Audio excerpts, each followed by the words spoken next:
So as I was playing my Poison Bar build, I entered Hell and it started becoming really difficult. I thought my build just sucked and I felt like I learned a lot of stuff, so I created another character, playing on hardcore this time, and I ended up just randomly dying to a mob that felt like it one-shotted me. Even before that, I was having problems on the Assassin though, so it got me thinking that like maybe my bar build wasn't that bad and I just needed to make some adjustments. Before we get there, this is a continuation of my last two videos where we were using this Durian Gnarled Staff, and it's a level 4 staff. We needed to upgrade it as it's not giving us that much damage anymore. At this point, this Ohm rune was one of our higher level runes, and we dropped it into this War Staff. And this rune word gives either +3 or +4 to all skills. We got the +4, which was lucky. And then it also gives some extra poison damage, 21 to 25%. We got the 21%. We also upgraded this Jawbone Cap Slime Drool to the tier 4 version of it, which costed 2 arcane crystals, as originally it was only the tier 2 version, but increased the poison damage by quite a bit. It now gives 300 poison damage over 1 second. And the math on that is really weird. That 300 poison damage over 1 second turns into way more with Snake Stance. I do want to go more into a Poison Barbarian build maybe later on, but we're going to change the build up anyways. So for now, I'm just going to show you guys how the boss fights went and show you guys the loot. All right, we made it to the top of the Forgotten Tower,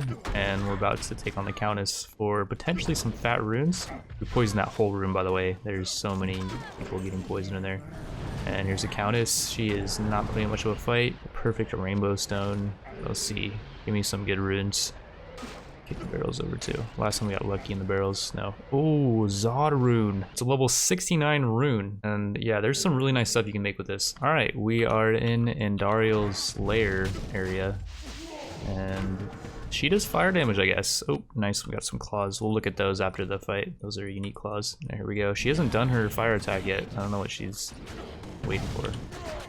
I need to have my defense buff up, but yeah, she's done for. And Holy Lance and an Amrune. Amrune's pretty low level. So in order to upgrade our Jawbone Cap, we needed arcane crystals, and you can get those from destroying uniques that you find that really aren't that good, like this one. At least I don't think it's that good. Amazing Grace is just not that amazing. It gives you a 5% chance per attack to get 100% damage avoidance for 1.6 seconds. The thing seems like it might be a good paladin weapon as it gives +2 to all paladin skill levels, but other than that, it seems pretty mediocre, so we trashed it. We also got these Gold Digger claws that give +30% gold find, +19% magic find. Again, they don't seem that good. Maybe they'd be fun to have for some kind of magic find build, but yeah, for now we grinded them up in the cube for an arcane shard. Next we got Act 2's final boss, Duriel, and this is where our build started to fall off pretty hard. We started to really lack on the survivability and our summons started dying really quickly. Duriel dropped Ice Flare, this crystal sword that gives +2 to Druid and Paladin skill levels, a really weird weapon, not something I had any idea how to theory craft around, so yeah, we dumped that thing. Act 3's boss was surprisingly easy. He wasn't doing much damage to our summons and they were able to solo the boss for us. As far as drops, he dropped a Lem rune, a level 43 rune, and this Spirit Edge, a Necromancer weapon which gives +4 to Dragonfire Oil. No idea if this thing's good or not, but we just ended up tossing it. I was really hyped about this Labraso that he dropped as it's a Barbarian 2-hand weapon and we can upgrade it. We don't end up doing that though, and I'll explain why in a bit. In Act 4, just off of a random mob, we found our first level 100 rune, this Knee rune, and we're going to use this to craft a really nice item in a bit. Also, we found another rune at the Hellforge a bit later. It was kind of a lot later. We were dying a lot at this point. It was just really hard to progress. Now, Diablo was by far the hardest boss fight we've fought so far. He has a lot of AoE and it just melts our summons, like one-shots all of them. To make the fight a bit easier though, you're able to portal out whenever you want, so we did that. Summoned all of our minions in town, went back through into the portal, rinsed and repeated that process, I want to say maybe like 10 to 15 times. The dude finally went down though, and he ended up dropping 3 uniques, a Spirit Edge that we already saw earlier. We dumped that thing for an arcane shard, as well as this Nutcracker Katar, a fire assassin weapon, not something I could see myself using, so we ended up sharding that too. And then we got this Face Shaker Hand of God, which gives Amazing Grace. I talked about that buff earlier. I don't think it's very good, and just gives in general a lot of damage. Nothing I was too excited about, so we sharded that too. All right, so I've caught you guys all up to speed. We're now level 100. When we entered Nightmare, we were around level 60. We did progress a little bit through Act 5. We got the first waypoint and we progressed a bit after that. Entered an elite zone and I was just trying to grind XP when we found this Snowstorm Bull Shield, a Barbarian shield. So I tried to theory craft a melee build around this shield and my theory crafting skills just suck because it took us 2.5 hours to progress through the next act. The build's not even really worth showing as it just sucked so bad, but I'll just fast forward to the Bale fight. 20 minutes to level lock.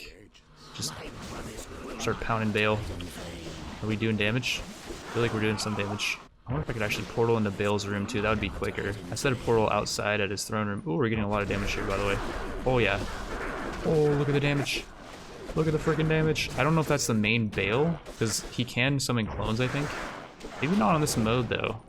We're doing a lot of damage. I mean, we're not anymore because our mana went to 0, so our ability doesn't work. All right, here we go. We got mana pots, and you can cast your ability. I don't care. We got mana pots. Oh, this could be it. He's going down. My mana's not at 0, which is great. I just spammed 4 mana pots, but it doesn't matter. He's almost dead. I think this is it. The final attempt. I mean, he's so low. Alright, so we finally made it through Act 5, and Bale dropped this leather tunic, which is a necromancer poison chest piece. Obviously not something that we need, so we just ended up cubing it. Another thing we cubed was this necromancer wand, which gives +2 to necromancer skill levels, among other things, but we do really need those crafting regions, so yeah, we're being really picky here. We also dumped this brain hack. It did give +3 to death gaze, which is a barbarian skill, and in hindsight, I could have tried it out, as barbarians have skills that you can only use with axes, but I was kind of frantically trying to make the build I was currently using work, so we did end up cubing this thing as well. On Nightmare difficulty, after you beat Mephisto in Act 3, he opens up a challenge portal, and we went back for this with the new build. It was fairly easy because we were way over leveled at this point. Kind of custom. Okay, whoa, he's dying fast. I say it's definitely some kind of custom boss. I've never seen that model before. He dropped a torch, a heroic torch. So we put the torch in the cube and it turns into this worldstone orb, and the main thing is it gives +2 to barbarian skill levels and lowers poison effects on us by 33%. This is another item where we just have to keep in our inventory and those bonuses will apply. Alright, so that build was really not working out. We're going to be going back to the poison barbarian build, but we're going to be switching it up quite a bit. First thing we're going to do is craft a few items. So for 5k we can buy this oil of enhancement. The oil of enhancement plus 2 arcane crystals, which we got from disenchanting uniques. It takes 5 uniques for 1 arcane crystal, so it's 10 uniques here that are going into this recipe. But with the recipe, we can choose what uniques we craft. So if you Google median XL tiered uniques, you'll come up with this page. And on the left here, they have a really nice sorting option. It's one of the most well laid out sites I've seen, so props to these guys for it. We look up throwing axes, for example, and like this model of throwing axe will only turn into this thing, Strenvogel. It was really easy to find. I could have found it just farming, but for 50k I gambled for this tier 4 throwing axe. I made sure it was tier 4, and we're going to turn this thing into Strenvogel. So the first thing I noticed is we got -20% to enemy elemental resist. That's the max. It could be 18 to 20. The 68 to 130 cold damage is kind of mid-range. It can be 61 to 90 for the low end, and then 121 to 150 for the high end. The fire damage is also on the low end. It can be 61 to 90. We got 64, and on the high end it can be 121 to 150. We got 133. Not super lucky there for the extra damage, but that's right. We're gonna re-roll this small shield into Destroying Angel small shield. It does require a lot of dex, but it gives a ton of poison damage over 2 seconds. It increases poison spell damage by a lot and lowers enemy poison resist. And then the final item we're gonna re-roll is these tier 4 leather gloves. We're gonna turn them into Vile Hand. +1 to all skills, 11% more poison skill duration, 225 poison damage over 1 second, and 22% extra poison spell damage. It also lowers the poison length on us by 47%. Alright, I've been messing around with the build a bit. It's not super amazing, but it does work. For now, we're going to make a new chest piece, so we're going to use this Zod rune. We have a few of these, and we're going to put it in this Superior Ringmail, which is going to create Mirage, and that gives 58 resist to everything, which actually was on the high end. It can give 51 to 60 to all elemental resist. It also gives +1 to all skills, 30% cast and attack speed, and 5% movement speed. It doesn't give much bonuses to defense, though, is the only thing. Most chest pieces will give huge bonuses to armor, but not that one, which is alright. The main thing is it bumps our resist up to a somewhat respectable level. Our cold is still pretty low and our poison's not great. Ooh, wow, very nice. After only, I want to say 4 rerolls, we got the max roll on the movement speed here on these boots and almost a max roll on the enhanced defense. That was really lucky. We dumped a couple jewels in them. We got some hit recovery, some extra strength, defense, dex, life, and poison resist. Not too much. The jewels are just mainly there to fill up the sockets so that we can put this knee rune in them. This is one of our best runes, and it's gonna make Nephilim. It gives a lot of defense. Some nice bonuses to strength and vitality as well. They're overall just pretty solid, and we're gonna use them until a better option opens up for us. There's not that many boosts to choose from. I just found out, by the way, we're actually broke on gold. We weren't even able to buy all our pots. So yeah, we're gonna go do a little bit of farming, hopefully get some gold back. So I'll kind of just show off the build's abilities right now without getting too in depth. and I'm not really sure what we're gonna max here. So we're using summons again, and we might actually focus on summons just because they benefit greatly from Snake Stance. We've maxed out Snake Stance. It's up to level 37 now, and it's adding 8 to 10k damage to not only our attacks but our summons attacks as well. It's just such a good ability. Our abilities do benefit from Snake Stance, at least this one does. It just throws a bunch of axes like really high in the air. I'm not sure I like it. It seems kind of unreliable. You got this ability that throws axes really high, and then you got this ability that throws them kind of level. We haven't put any points into these abilities yet, and if we put more points into this ability, we can make it throw more axes. But I just don't know, it doesn't feel like it's reliable. Not like this ability where we can just throw axes constantly. I like this one better, but it does cost a lot of mana, so I don't know. The main thing though is we are now progressing, which is great. It has been a while since we've been able to progress. I just failed on my theory crafting, I guess, really hard. I don't know, like I feel like I was missing just like a small thing maybe. I maybe should have crafted this chest piece before I really gave up on the other build, because this thing is giving us so much resist and we were lacking on resist before. But I don't know, I feel like the late game bosses are gonna be really not something we want to melee. Like having range could be really good. We throw axes over the wall, I think we can. That's actually kind of cool. We can throw them onto the countess from outside. We don't even have to be next to the door. Pretty cool. Let's see what Hell Countess is gonna drop in terms of runes. A tier, lum, ko, lemon, ith. I think the ko is the only real high tier rune there. Ko's only 39. Well, these runes all actually kind of below for this level. Yeah, I guess lem was 43, but like these runes suck. For Hell Countess, Nightmare was way better. Heavy belt is a Druid Belt.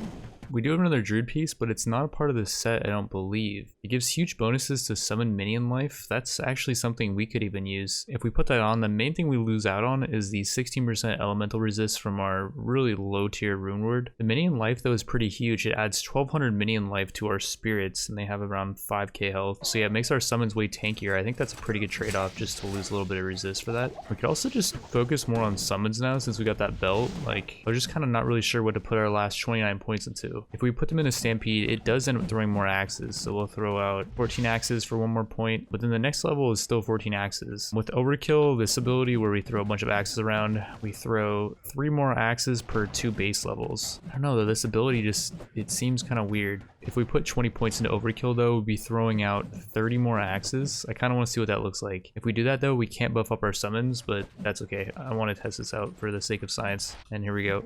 Holy crap, okay, that's a lot of axes. I mean, it doesn't look like it's 55 axes, but it is. It's 55 axes that we're throwing every time we do that ability. It's gonna be hard to miss, I think, at this point. Our axes are gonna blot out the sun. And so yeah, we'll alternate between this throwing axe ability, which like, I feel like this one's just more reliable. But in this one, I think you can throw it behind or over walls. Is that working?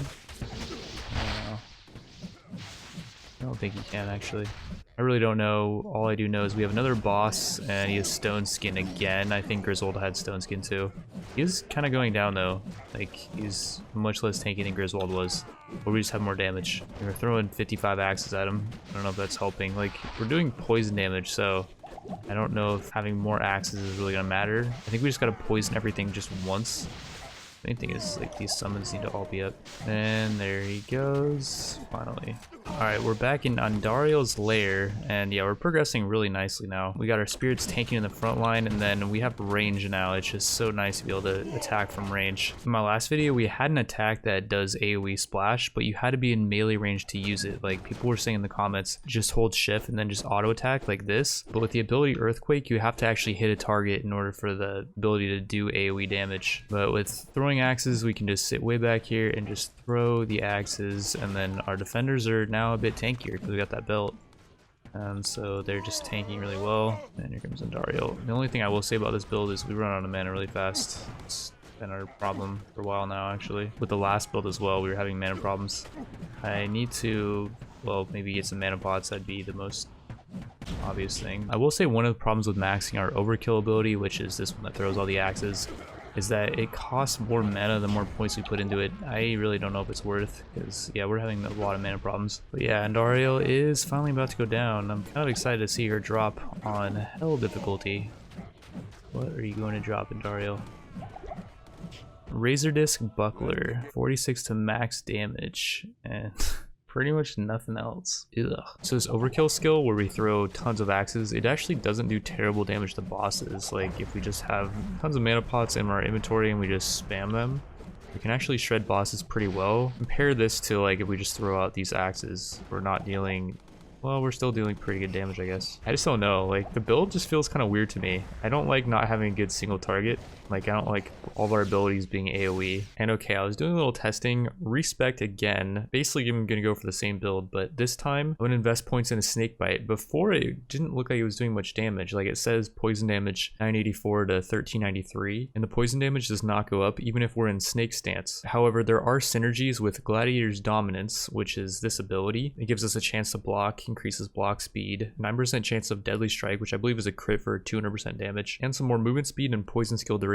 But the main thing is every point we put into this increases the bonus damage of all of our range skills, so we're obviously gonna max this out. But then if we look at snake stance now, the damage is 4k to 5.8, but then if we start putting points into it, there's apparently increasing returns. So like it looks like we're not getting much damage, about 100 on the low end, about 200 on the high end, but if we put like 10 points into it, the damage starts to increase what looks like exponentially. We're only at 13 points and it's already doing 20 to 28k damage, and yeah, we're just gonna max this thing out to the point where we're now dealing 50k to 76k damage with this thing. The only other things I put points into are Ancient Blood, which increase a lot of our stats, and it also lets us get more skill levels and other stuff because it gives +1 to max skill levels every 4 base levels we put into this thing. And then we have Snake Stance maxed out, which I'm not sure that's even necessary. With Snake Bite, I don't know if they synergize really. It's kind of hard to tell. I mean, we do for sure need Snake Stance because we need our AoE abilities to actually do AoE, because I'm pretty sure Snake Bite is single target. And yeah, it's not even hitting actually. I don't think. It's a really small, yeah, okay, it does tons of damage, but it's like a single target ability that can only be used for bosses, I think. It costs a lot of mana too. 142 a pop, holy crap. So I guess the goal now is we're just gonna try to speed run to bosses. We're also not hitting, by the way. I need to fix that. So we need more dex or something. We need more attack rating, because I've noticed a lot of our attacks are missing, like the snake bite was missing earlier. That cannot happen. We need all of our abilities to hit always. And yeah, with our 2k attack rating, it says our average chance to hit a grubber is 32%. That's not good. We're missing a lot.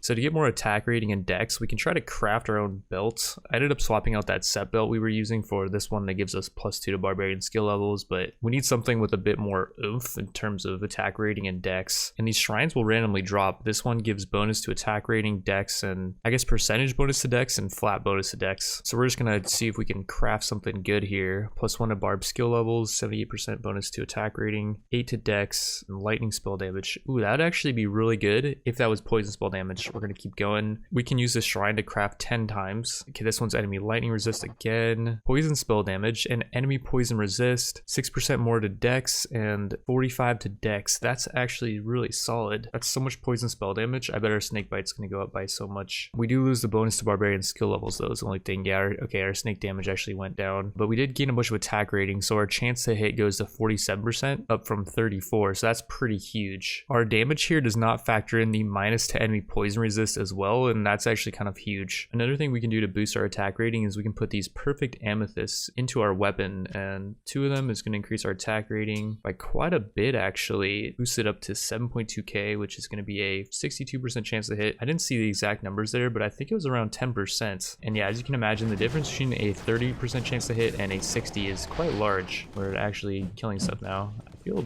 pretty okay about this build actually in terms of being able to kill stuff. I actually need to use snake stance on this thing, although we're out of mana. We have no mana pots because we're poor. There we go, snake stance. Or snake bite. Is it not working? I feel like I'm not hitting it or something. I don't know. Alright, well, we're about to test the build yet again. We're almost at Duriel. And yeah, we've been progressing really fast actually. It's only taken us, I don't know, maybe like 20 minutes to get here. Been AoEing everything down. Our AoE is still really good, despite the fact that we've changed it up a bit. Dungeon quest, it's apparently easy. Oh, and actually we're not high level enough. It requires level 110. We're only 108, so we're kind of behind in XP, I guess. We'll come back for that thing though once we're 110. It won't be hard to come back here. But yeah, here we go, the Duriel fight, and let's see how much Snake Stance is gonna be doing to Duriel. We're doing pretty good damage to him. We're cutting his health down quite a bit. Oh, okay. This is gonna be another one of those just constant respawns and running back, I guess. Trying to get him as low as we can, and then we're gonna be dead after our minions die. I actually don't know if we lose XP on death. I've not been paying attention to that. That's why we're so under leveled, been dying so much. And there goes all the minions. Yeah, we don't lose XP. Wait, was I not hitting Duriel with the snake bite, by the way? I think it might have a shorter range or something, because I'm just pounding him right now. Okay, I'm gonna try to get closer to him this time. I think we're doing more damage. Yeah, maybe we have to be really close. I don't know. We got a hawk helmet. Okay, we're dead. We got this hawk helm, which gives a lot of fire, cold, and poison spell damage, and a lot of resist to those elements. And some mana per kill and some cast speed. We're probably just gonna dump that though. And then this bow has a really low chance to cast a skill on striking and kill. I don't really like weapons like this that have a low chance of casting something, just because it doesn't seem like it's very reliable. So we progress really slowly through Act 3 and Act 4. The build I was using was not good for cleaning out trash. I do end up changing it later, and there's a few key things I want to go over. First, the Hellforge loot we got. We really need this Lie rune for a really good throwing weapon we're going to craft. We made it to the Elite Summit, and at this point my build was falling off pretty hard. There's just a few major things that I needed to switch around, and some of my gear's kind of outdated. We ended up finishing them off though, and at this point we're now 110, which is going to allow us to enter this challenge portal. It says it's easy difficulty. 2 minutes till level lock. Okay, this is not going to be easy. We're going to kill Bolkathos. I think he's probably just a boss. Yeah, he's just in the middle, I think. Yeah, he's taking damage actually from our AoE. We're just AoEing all these guys down. Can't tell which one's which. Oh, is it this one? It's this guy. This guy's Bolkathos. Oh yeah, we're hitting him with the snake's bite. Or we hit him once. There we go. Again. Oh yeah, getting good damage on him. At least like 1 out of 3, I'd say. Just feels like we're running out of time. Nice, we connected again.